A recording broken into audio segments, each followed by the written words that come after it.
ڈرو خدا سے خوف کرو کچھ مکر و ریا سے کام نہ لو.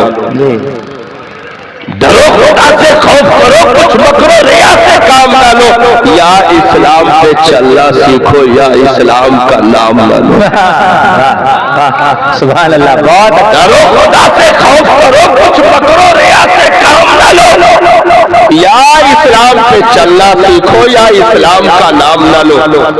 ہمیں ان غیرتوں کی حفاظت ہمیں کرنی ہے. ہمیں اپنے آپ کو سنوارنا ہے. سیکورٹی ہمارے ساتھ ہے, حفاظت ہمارے ساتھ ہے, لیکن ہمیں بھی تو کچھ کرنا پڑے گا نا صاحب. جی جی جی. اچھا ہمارے اسلاف نے کر کے دکھایا. جی یہ نہیں ہونے دیا کہ طرف ایک طرف ہو تو دوسری طرف سناٹا ہو جائے. ایک طرف نبی تو قبر تک میں ہمیں یاد کرے اور دوسری طرف ہم ہو صاحب کی اپنی زندگی میں ایک سجدہ بھی آنے کا ہم قسم کھا سکتے ہو کہ ہم سجدے سے قریب نہ ہو سکے. ایک طرف تو نبی اپنی عبادتوں میں بھی ہم گنہگاروں کو یاد کر کے رو پڑے. ام المومنین حضرت سیدہ عائشہ صدیقہ رضی اللہ تعالیٰ عنہا نے ارشاد فرمایا,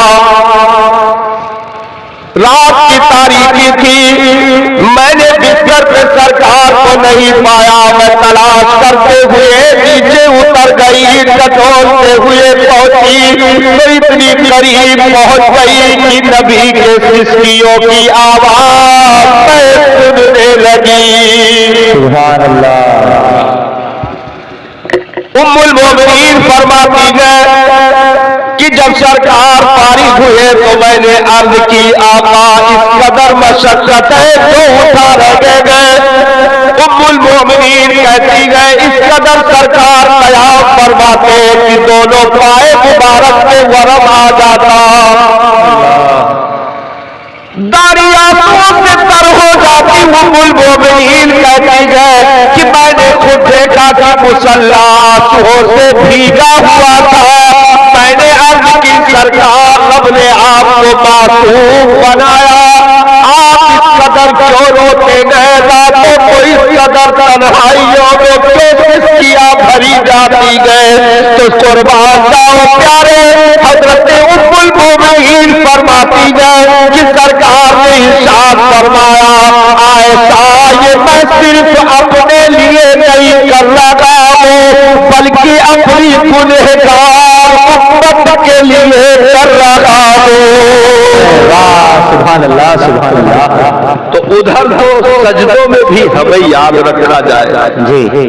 اور ہم ہو صاحب کی ایک وقت بھی ہم گھر میں قرآن کی چند آیتیں بھی پڑھنے سے اپنے آپ کو سالوں سال دور رکھے, نسلوں کو دور کر دے, گھر میں ان کا ذکر تک نہ ہونے دے, صرف جمعہ کے نمازی بن جائے, 5 وقتہ ہمارا بالکل مائنس میں چلا جائے تو صاحب پھر ایک طرف پھر معاملہ تو جمے گا نہیں. سرکار نے ارشاد فرمایا یہ تو دنیا کے صحابہ, میں اپنی امت کو یاد کر رہا ہوں. صحابہ یاد رکھنا, میدان محشر میں میں اپنی امت کے لیے رو پڑوں گا. اپنی امت کے لیے میں رو پڑوں گا. سجدے میں سر رکھ کر کے آنسو بہائیں گے اور عرض کریں گے میرے پروردگار میری امت کو نجات عطا کر دے, میری امت کی مغفرت فرما دے, بخشش فرما دے. تو ادھر سے تو اتنا معاملہ, لیکن ہم اور آپ زندگی جیسی گزری گزر گئی, لیکن جب جاگو تبھی سویرا. بندہ آج ہی سے ارادہ کر لے کہ میرے مالک جو بھی 40 سال 30 سال جو بھی زندگی کے بیکار وقت چلے گئے, جو بھی جرم ہوا گناہ ہوا, میں سچے دل سے تیری بارگاہ میں توبہ کرتا ہوں. میرے پروردگار یہ آنے والی زندگی کے اوقات کو محفوظ کر دے اور مجھ گنہگار کو اپنی بارگاہ میں سجدے کی توفیق عطا فرما۔ آمین آمین سبحان اللہ۔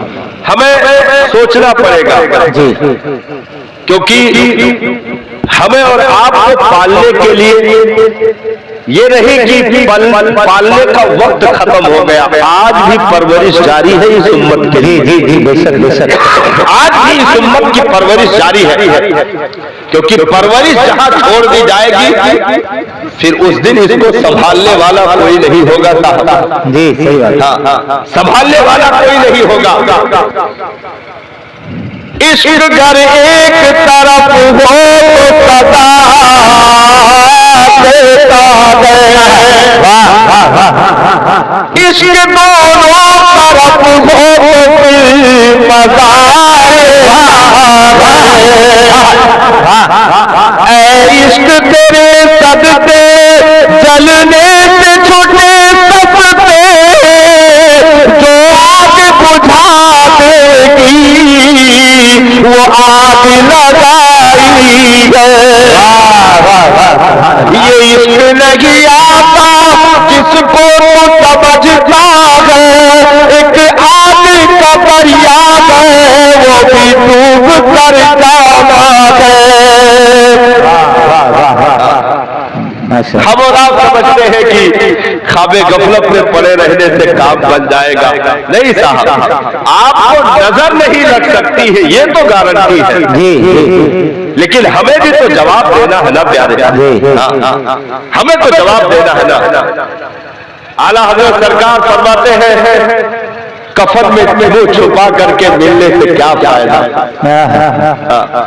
کفن میں منہ چھپا کر ملنے سے کیا فائدہ، کام وہ کرو یارو کہ پھر بریلی سے احمد رضا چلے، کام وہ کرو کہ بریلی سے احمد رضا کی روح پرواز کرے، ادھر آقا خواب میں تشریف لے آئے، پوچھا جائے سرکار یہاں کیوں کھڑے ہیں، ارشاد فرمائے میرا دیوانہ بریلی سے احمد رضا آ رہا ہے، اسی کا استقبال کرنے کے لیے کھڑے ہیں، وہ چھپا کر ملنا نہ پڑے، بلکہ قبر میں جب آئے گے فرشتے کہے گے سرکار میرے، کہے گے سرکار میرے، سونے دو آرام سے دل کو، یہ تو میرا دیوانہ ہے، یہ تو میرا دیوانہ ہے، قسمت لے کر